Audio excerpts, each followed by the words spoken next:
everyone. So you may be using your MongoDB as your if your application required it. Saving a data such as the event data, logs, session information, or data such that doesn't require after a certain period of time. What it means? It means that if you are storing certain amount of data, certain data which do not require, let's say after 5 months, after 6 months, or even after a year, that doesn't require to be persist in your database for a finite amount of time. Okay, in that case what will you do? Either one way is that either you will go after 5 months, after 6 months, and just go create a query for that and delete the data which is inserted before 1 year, or you may create a cron jobs, create a APIs that will delete that data after a that will run in a like per second, per minute, that will run per minute, and it will delete the old data. So please then don't do these, okay, these things. That if you are, because you have a MongoDB, right? If you are having a MongoDB, that it will just help you out for this. It will do it by itself, and you do not require to create any jobs. Like you do not need to do any manual work to delete the old data. What it provides the TTL indexes. Okay, this is the answer for your question, that what will you do if you have a data, certain that data that you do not require after a certain period of time. Then please do not do it manually, delete it manually, or do not create any jobs for that. Okay, so you are watching Smarty Tech Quiz. I am Anjali, just to take your problems and give your solutions. So here's the solution for your problem. You have a problem that you have a data, you do not want it after a certain period of time, and you want to delete that data after a finite amount of time. So you can use the TTL indexes. So how it will use, and what is the behavior of that, what is the restrictions we have for this. We will talk about these things in this part.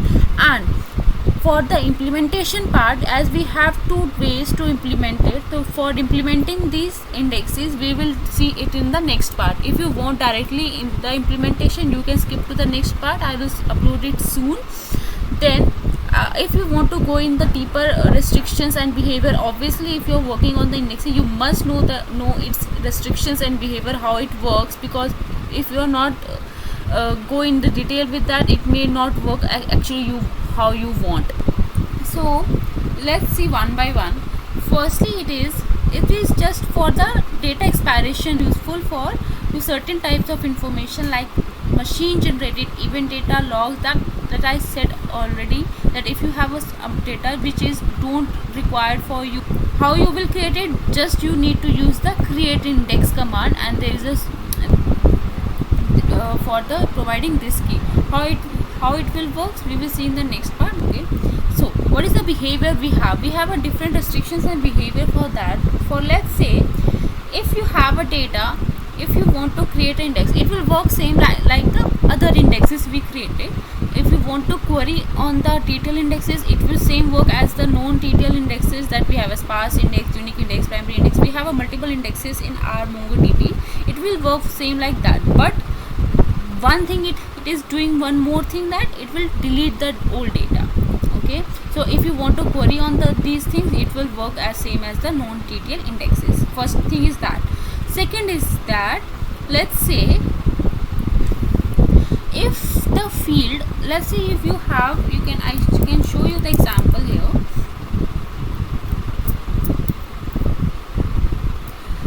Okay, first restriction or behavior is that, let's say you have created the index on the created add, and it is of the array type. Okay, then what time it will take to delete your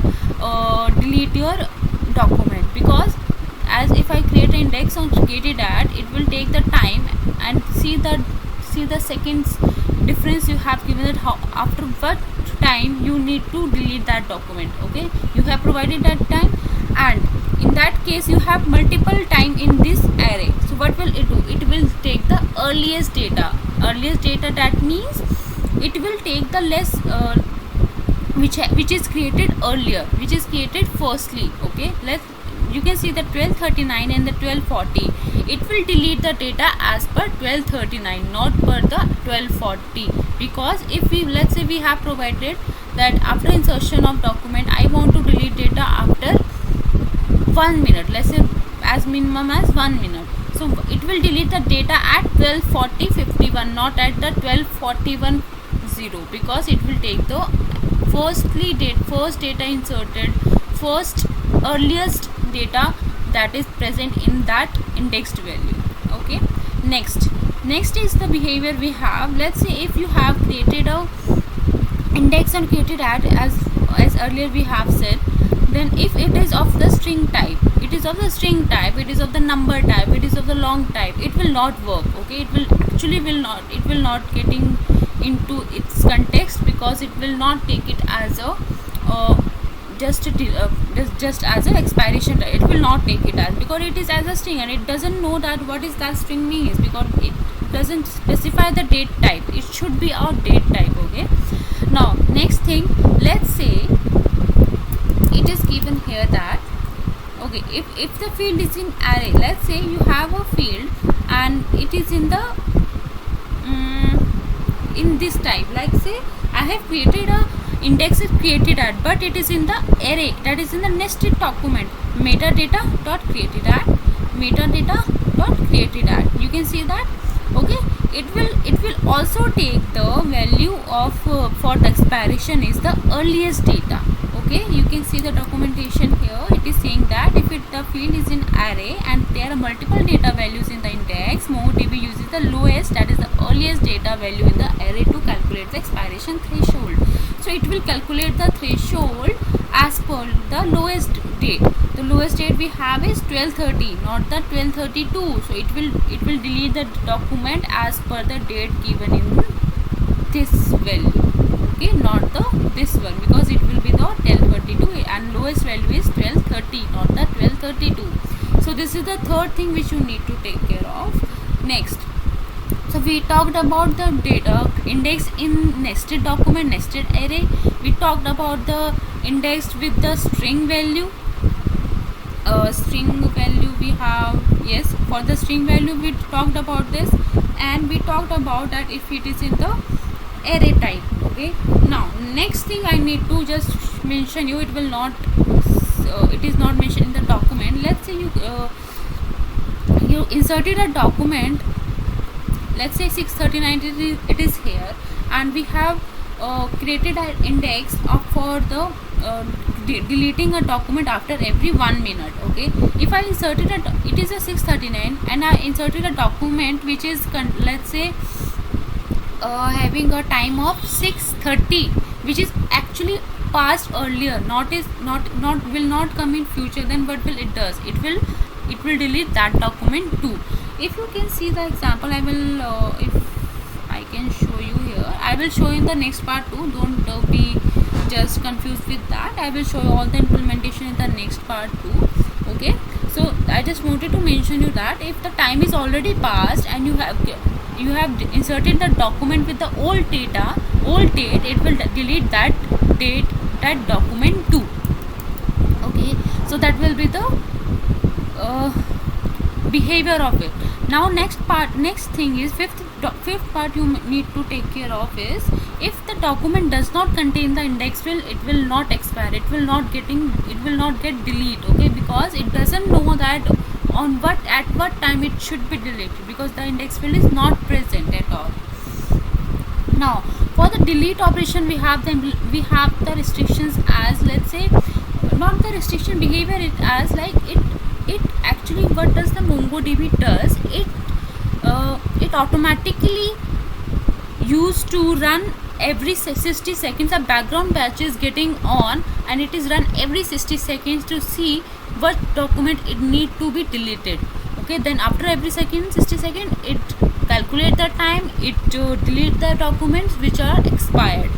Now next thing for the deletion you must take care of is, let's say you have large amount of data, large GBs or TBs of data, and you may have when the job is when the background thread is running, you may have a very much amount of load on your server that may actually reflect your performance, because if you have a, if you in the general method, if you're deleting anything, if you're getting anything, and you have a large amount of load on your MongoDB servers, then it will affect the performance of your queries. So it will may affect your queries for deleting, for removal operation, but it will depend on the workload of your MongoDB instances, and it will get delayed for few minutes, for few seconds, but it will get deleted for obvious. Okay, now if in the replica set, actually the thread only runs on the primary server, not on the secondary server. It will delete the data from the primary servers, and then it replicate the only the replication will be happen on the secondary server. No batches will be running on the secondary members.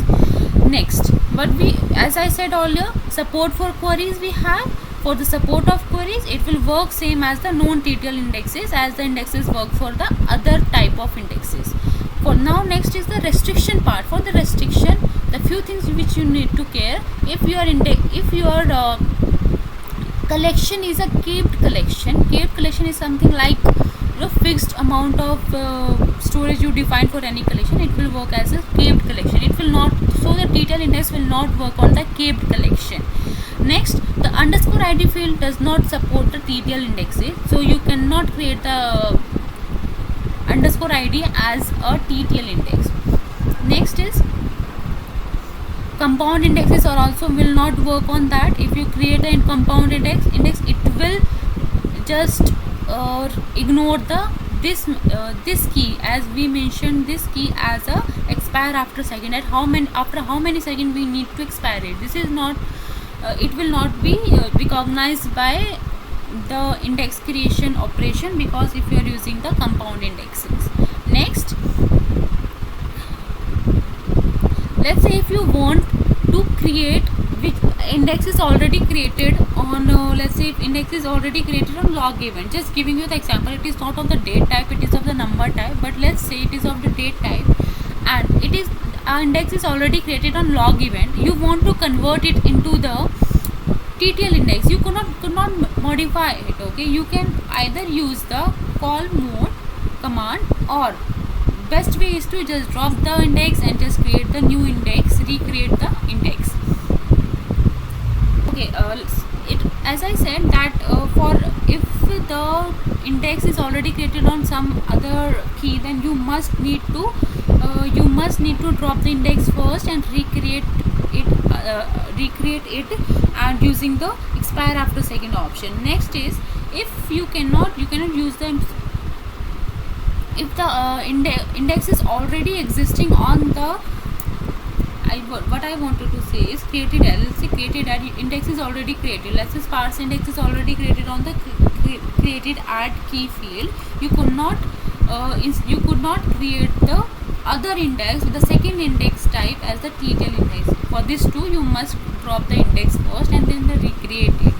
And the most important thing, you have a two ways to create the TTL indexes. We see the implementation part one by one in the next part, and for as we have seen here the restriction and the behavior of it. So please go into it, read it out and see the example which I have given here, and then after it you will be able to implement the TTL indexes very clearly and very prettiful. Okay, you have the idea of the TTL indexes. Now you can work it as you want. So this is all about the restriction and behavior of the TTL indexes. Please go into the next part for the implementation part. So till then, take care. Bye bye.